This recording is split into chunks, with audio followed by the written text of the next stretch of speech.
Where do Celtic stand a month from start of season? Celtic continued their domination of Scottish football last season, but even the league champions have faced challenges this summer. Not only did an otherwise successful two-trophy season end in disappointment as they lost to Aberdeen in the Scottish Cup final, but there are the inevitable comings and goings in the transfer market. It is early days yet, of course, but is Brendan Rodgers' squad stronger or weaker at this stage of the summer transfer window and a month before the start to their competitive season? Celtic need tailor-made replacement. In goal, Celtic have had an almost like-for-like change, with longtime backup Scott Bain heading to promoted Falkirk in search of first-team starts and the younger Ross Doohan, who had been in a similar position with Aberdeen, returning to the Glasgow club to effectively be a number 3 behind Kasper Schmeichel and Viljami Sinisalo. In central defense, Mike Naraki has joined German second-tier side Hannover 96 on loan with an option to buy, while Hayato Inamura has been bought from J-League relegation candidates Albirex Niigata.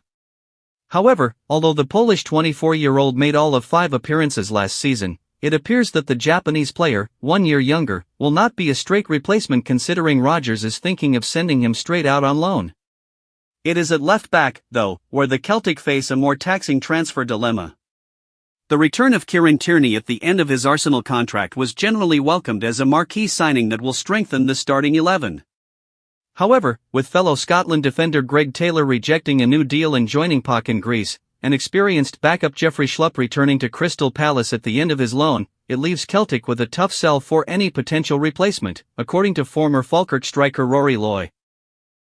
If you are going to go out and get a really established left back who's coming in, the first thing you do, you look at their squad and you see Kieran Tierney there, he told BBC Radio Scotland's Sportsound.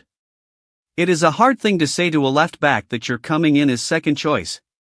Loy believes an older player, like Schlupp, or young player happy to come in for a few games, may be the market's Celtic search for a Taylor replacement.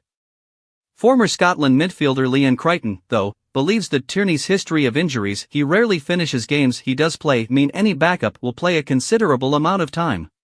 Koen's sale, a pretty fair deal. With Hoda absent through injury until near the end of the year, Celtic needed an immediate replacement on the wing and got it early on with the purchase from Danish club Nordsjælland of Benjamin Nygren. 23-year-old recent Sweden cap has the potential to be just as exciting as the sideline Portuguese, but Celtic will have to search for yet another wide man should Nicholas Koen complete his expected transfer to ambitious Serie A upstarts Como. Rodgers suggested it would be great business all round should the 25-year-old be sold for what will reportedly be 5 times the £3 million Celtic paid Rapid Vienna for the German in January last year. They will, though, need to find someone of a caliber to match Koen's 21 goals in 41 starts and 10 substitute appearances last season. He's almost blown hot and cold at points and, towards the end of the season, looked like a player that was ready to go, Crichton suggested. I just feel his performance levels dipped. For whatever reason, it maybe just doesn't feel like that's the long-term project for him and Celtic. I don't think Brendan Rodgers is the type of manager that would wait about and try to encourage you to stay at Celtic and apply yourself. So, for both parties, it looks like a pretty fair deal. He is not irreplaceable. Former Rangers assistant Billy Dodds suggested it is the right time to sell. It is a no-brainer, it's time to go, and fellow former Ibrox striker Loy concurred. Managers want players they can trust, he said. There was a wee 5-month spell there where you could trust Nicholas Koen, but in the last 3 months of the season, he was getting substituted a lot around the 60-minute mark.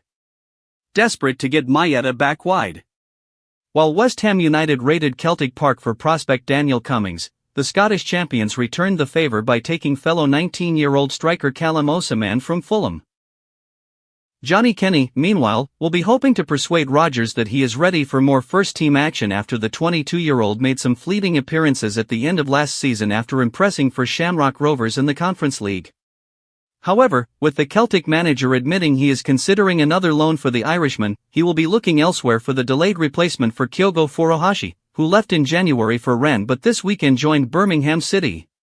Crichton believes losing the Scottish Cup final was proof that Celtic lacked some firepower despite one of Kyogo's Japan teammates having proved he can be effective up front.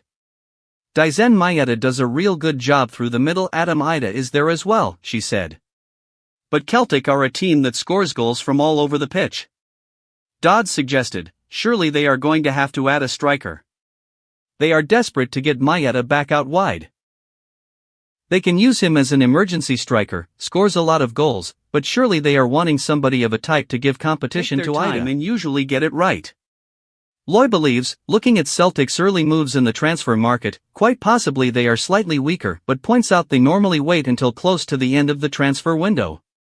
I think they paid over the odds getting Ida in the door recently, so it's not always worked in their favor, waiting that long, he said. But I don't think there will be any panic or rush from Celtic.